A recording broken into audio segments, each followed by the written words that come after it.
ওই গরিব আলু যদি 1 কোটি টাকা এনে দিতে পারে তবে আমি ওর সাথে তোর বিয়ে দিব। আলু 1 কোটি টাকা কোথায় পাবে? আব্বু আমাদের বিয়েতে রাজি হয়েছেন, কিন্তু শর্ত হইল তোমাকে 1 কোটি টাকা দেখাতে হবে। 1 কোটি টাকা আমি কোথায় পাবো? মা আমাকে 1 কোটি টাকা দাও না প্লিজ। তোদের ভালোবাসার জয় হোক। এই নে মা 1 কোটি টাকা। কি ব্যাপার জান, এত রাতে আমাকে কেন ডাকলে? এই নাও 1 কোটি টাকা, কাল বাবাকে এটা দেখিয়ে দিও। কই টর আলু, আর কোথায় ওর 1 কোটি টাকা? ওর তো চলে আসার কথা ছিল, ও তো ফোন ধরছে না। কাকা এখানে আলু থাকতো, ও কোথায়? মা, ও তো অনেক লোকে টাকা মেরে পালিয়েছে, কারো টাকা নিয়ে পালিয়ে গেছে হয়তো। মা আলু আমাকে ধোকা দিয়েছে, ও আমার ভালোবাসাকে ভুলে 1 কোটি টাকা নিয়ে পালিয়েছে।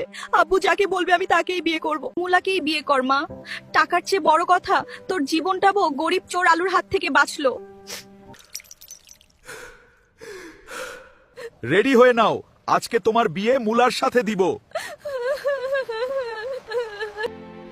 মনে হয় এটাই আমার ভাগ্যের লিখন। আজকে সবকিছু আমার হিসাব মতোই হবে। আরে এটা কি? এটা তো ওই নাম্বারটাই যেটা দিয়ে মিষ্টি কুমড়া আঙ্কেল কথা বলেছিল। তুই তো দারুণ অভিনয় করেছিস রে মিষ্টি কুমড়া। এই নে তোর পাওনা টাকাটা রাখ। ধন্যবাদ সাহেব। দাঁড়াও, এই বিয়ে হতে পারে না, আমি এসে পড়েছি। আলু তুমি এখানে, কিন্তু তুমি তো আমার 1 কোটি টাকা নিয়ে পালিয়ে গিয়েছিলে না? আমি পালিয়ে যাই নাই, আমাকে ওই শয়তান মুলা ফাঁসিয়েছে, আমাকে মুলা বন্দি করে রেখেছিল। না না, এসব মিথ্যা কথা। সত্যি তো এটাই, মুলাই আমাকে টাকা দিয়েছিল আলুর নামে মিথ্যা কথা বানিয়ে বলার জন্য।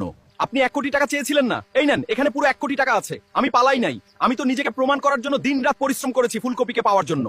ভালোবাসার মধ্যে বিশ্বাস থাকা উচিত, না কোনো সন্দেহ মেরি যান। আমাকে তোমরা ক্ষমা করে দেও, আমি তোমাকে ভুল বুঝেছি। দোয়া করি তোমরা দুইজন সুখী হও জীবনে।